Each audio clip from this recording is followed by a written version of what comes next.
Hello, my friends. Welcome back.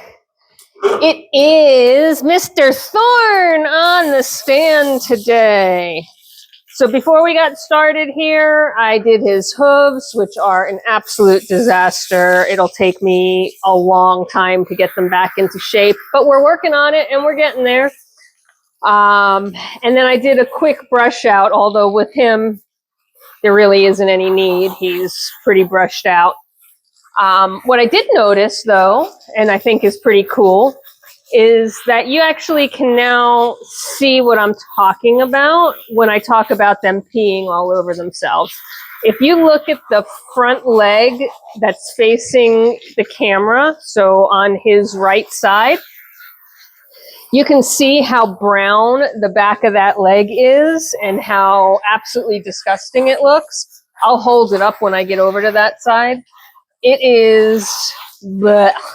And that is what their entire underbody and undercoat and, back of their beard and all of that looks like when they're fully. So that's what Phineas looks like when he is peeing all over himself. It's just disgusting. It's clumpy, brown, dirty, nasty, stinky, yucca. Yeah, no fun at all. So if you caught the Phineas video, which we did first, he's pretty much the reason why I'm filthy right now. Thorn is my second goat for the day, my second and final goat for the day, because doing 2 boys in a day is no fun, but it just needs to be done. And with Thorn, his biggest issue is going to be getting the back of his legs cleaned because there's no hair to trap all that urine from breeding season. So the shampooing process will only be a one-time process, but we'll be focusing on his legs. Now I have to add some water because he's already starting dry and I can't get a good lather. That's better. So again, doing this the same day as Phineas. Of course, you'll see it a week later, just how we stage out our grooming. So today is probably one of the last beautiful fall days that we will have in New Jersey. I'm super excited about that, and I am hoping that I can take advantage of it to get a bunch of videos going before I head out on a business trip. So the plan, not that you care, but you're going to listen to it anyway, because here you are, is I'm going to get Thorn done, which should not take too much longer. And then I'm going to charge the phone and the microphones and see if I can make sure I don't run out of juice. And while I'm doing that, I'm going to clean the doe stalls and the buck stall. So I'll get a couple of stalls cleaned. The pig stall does not need cleaned. If you've seen it, you've seen that we have, a mountain of bedding. They keep that clean all winter long. They don't pee and poop in there. They might pee and poop in a corner and we just muck it and spot clean, but I don't have to strip the stall and clean it like I do the goats. So we'll do the 2 goat stalls. Hopefully by then there'll be enough charge on the phone and the microphone to get out there and hopefully there'll still be beautiful sunshine and warm weather. And we'll get out there and do some videos. And then I will head out of town on Monday, which is tomorrow. Of course, by the time you see this, I'll have long since been back. So if you're thinking of coming to see me while I'm away or coming to see the farm while I'm away and nobody's watching the shop, you won't be able to because I'm already back. The magic of videos. Talked last time a lot about the grooming process and my thought process and all that. Phineas is our herd sire for the year. He has bred everybody. So Thorn, Mr. Thorn here, did not participate in the breeding season, at least from an actual execution perspective. he definitely participated in terms of peeing all over himself, which is just lovely, buddy. And surprisingly, despite the fact that his hair is so short, he still has a couple of little clumps underneath, yucca, that we are going to take care of and get rid of without brushing out, because he doesn't need to be tortured like that. So he has been shampooed thoroughly. Again, doesn't take long when you don't have much hair. I've added conditioner to his hair, and we're going to do the same on the other side. We're going to let this conditioner rest in his hair before we rinse it. Then we will rinse him up, and we will do his head, spray him down with some detangler spray. Again, not that he really needs it, but it's part of the routine, and get him back out to the pasture. The little dogs are out with me, so you're going to see Sophie, Bailey, Hugo visiting from time to time. And you may have noticed, if you watched the Phineas video from last week, and again, actually from, an hour ago, but last week, I know what I meant to do before I washed him down. Can you see how disgusting that is? That is all just caked on urine. The staining, everything is just pee. It's just pee. They pee all over themselves, and they tend to angle it on one side or the other. So this is his pee side. He's got it up here in his coat, up in his beard / facial hair. And he's just an absolute disgusting mess down here. I mean, the water isn't even running clear. It's running brown. Now, if you saw the Phineas video last week, you noticed that my water was starting to collect, and I was standing in puddles. We do have a drain. It is draining, but we keep the drain cover on, meaning not the drain cover, I don't know, filter, is that the word you use? For making sure that all this hair, all this solid dirt doesn't get down and clog it. Because, I don't want to be snaking wash stall drains. They go out into the fields and into, the drainage that we put in before we put pastures in. We graded the land, we drained the land, right? We put in, not really French, I don't know what the hell you call them. They're not French drains, but there's drainage all around the pastures to keep them dry and less muddy. And of course, this feeds right into that. So the last thing I want to do is be messing with that. So we do keep a pretty fine cover, sieve, what would you call it, filter? On the drain itself, so that it does back up. And if I wasn't on video, we might be done here. I think I can get a little bit more out of this. If I don't drop it on the floor, waste it. I hate when I do that. Stuff is, it's not super expensive, but it's also, I don't like wasting anything. I don't care how inexpensive it is. There's no need to waste stuff. So at any rate, hang on, you're going to work with me here while I try and get every last bit of this out. I'm sure that was a pleasant thing to watch. Oh my God, I can't believe I did that on camera. I should have gone to the other side where you can't see me jiggle. And we need a special amount just for this leg. All right, let's see what we can get done with that. I have another bottle of shampoo that I can break out, but it would be awesome if I didn't have to. Then I'd know I'd be starting fresh with the next round of baths, which won't be until spring. And you can see how dry their coats get almost instantaneously. Which is why you'll see me add water to help things along, to help the lather. Because it's really a pain to get them truly shampooed. And, you know, I'm not going to be able to get the staining out, right? I mean, his legs are just going to be permanently urine stained. But I'm going to be able to get all of the sticky, you know, residue and everything off. And that is the key for me. Spending a little bit more time on this side because this is his pee side. Means that's the side that his angle hits more than the other. Can we get just a little bit more out of this bottle? I hear some in there.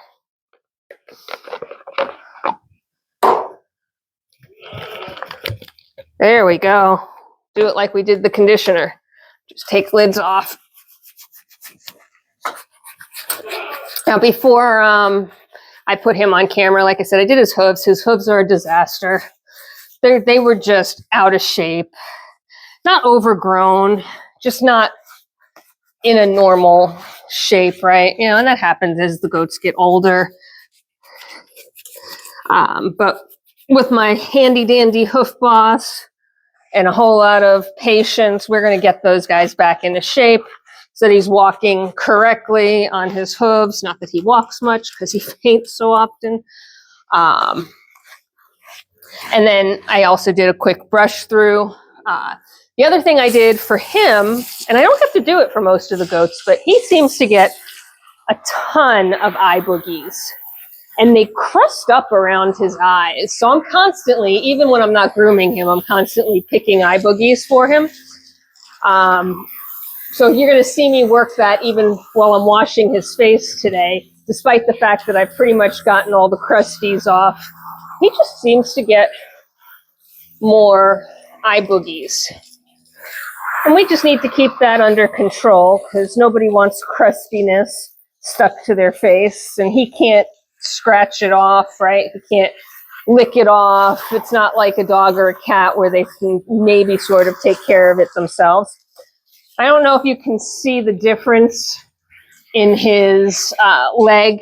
I'll try and show it to you after I'm done rinsing off in here. It's still stained, but it's no longer crusty. It's no longer got sticky clumps, right? All that's rinsed and clean now. He's still got some vegetation stuck in there. Well, I'm going to get it while I'm here. That's all. You know, so the staining, the brown, that is urine stain. But that I'm not going to fix. There are people and breeders who will, they don't dye their goats, but they will use whitening shampoos. They will use, I don't know, I think it's blue shampoo that helps temper that. And, you know, bless their hearts, right? Like, that's just not me. I don't have that in me. It's not happening. Goats pee on themselves, pee makes stains, and that's just the way it's going to be. And, you know, for me anyway, the judges have not used that as a reason to not look at my goats or to not place my goats. You know, if we get to that point in a show where we're literally making decisions based on, you know, who spent the most time and the most products to, you know, fancy up their goats, that is not what we're in this for, right? And that is probably when I will retire from the show ring. So now that oh, you all right? You got nose boogies too, you know that? So I think we have just about used up every last bit of that. I'm going to see if I can get enough out for his head. Same thing with the shampoo.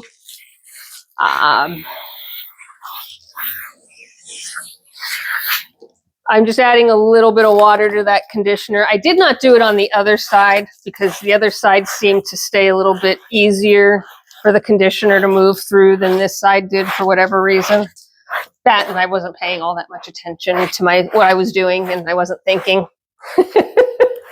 So I'm making up excuses to cover up on the fact that I did that without actually planning to. So what we'll do now is we're going to go to the other side and rinse the other side while this one sits. Then we'll come back to this side and then we'll do his head and he'll be done. But yeah, picking crusty eye boogies out of Thorn is a regular occurrence, and he had a doozy for this round, probably because with my recent travels and the show and the work on the does, he got a little neglected. Now, I mean, a little neglected. I think he's a week overdue for grooming, so let's be realistic. He's not neglected in any way, shape, or form, but the crusties built up a little more than I typically would let them. You are fat, mister. My God. Now that he's wet and his hair isn't fluffy, he is fat. Although, again, for a buck, that's not necessarily a bad thing. They need to be in good body condition to be able to do the things they're supposed to do. Of course, he didn't do them this year, but his body prepared as if he was going to. And since he doesn't have as much hair, I don't mind that he's carrying a little extra body fat to help him through the winter. He's another one that I'm going to have to keep an eye on. He's young and healthy and in really good body condition. He's in that over-conditioned state. So I don't expect him to have a problem during the winter, but if he were to have a problem maintaining body condition or maintaining his body temperature, I have coats on standby for them if they need it.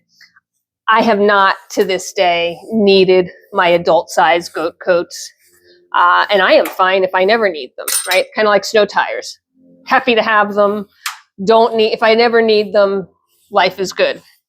I guess we don't use snow tires anymore in this world, right? So I just showed my age. What can we say? Umbrellas? Carry an umbrella so you never need it. So now we'll rinse this side.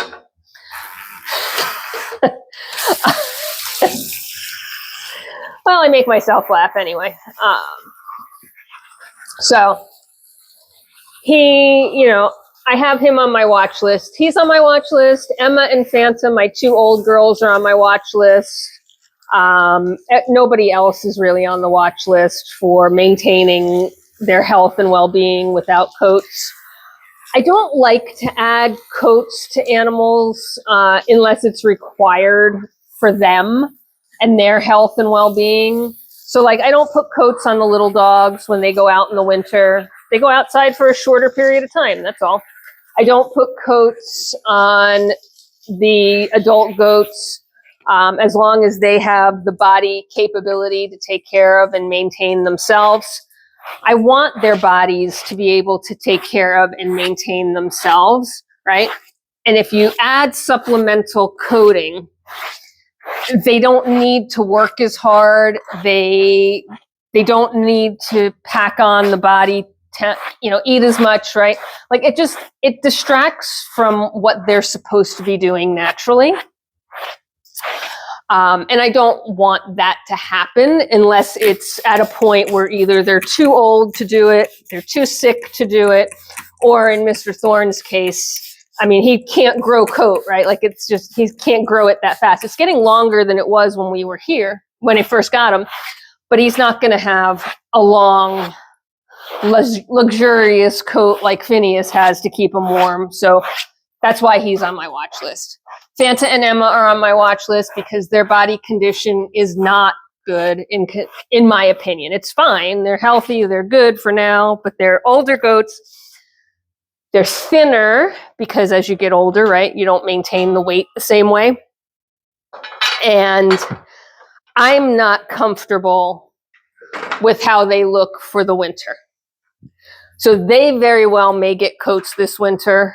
I'm keeping an eye on that. They will only get it if I see that they are either uncomfortable or unable to stay warm with themselves.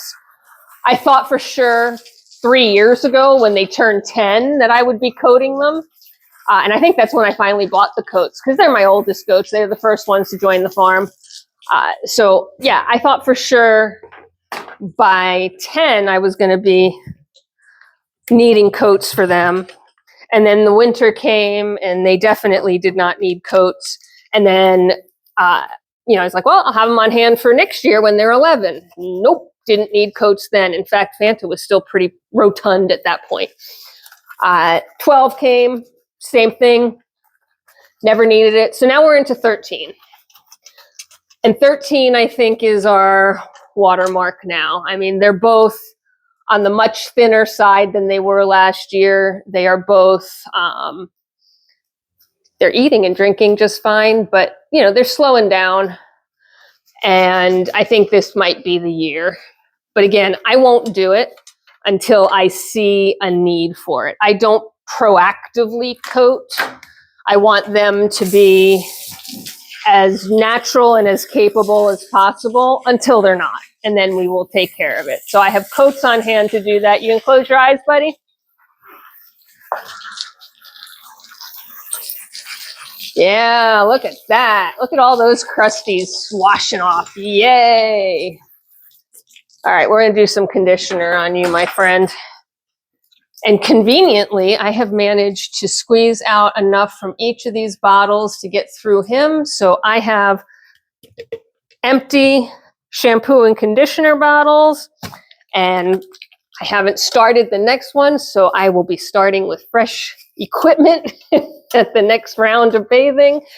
And that just makes me happy. I don't know why. It doesn't matter. It can be an open bottle of shampoo. It's not like it's a problem, but it makes me happy that it worked out perfectly. Look, we made you silly. So yeah, so that's what's going on with us in the farm, and why Thorn is on watch for winter. Whoop, that got a little warm. There we go. There we go. All right, you are done, my friend. So that concludes every last bit of bathing that we are doing for the 2025 calendar year.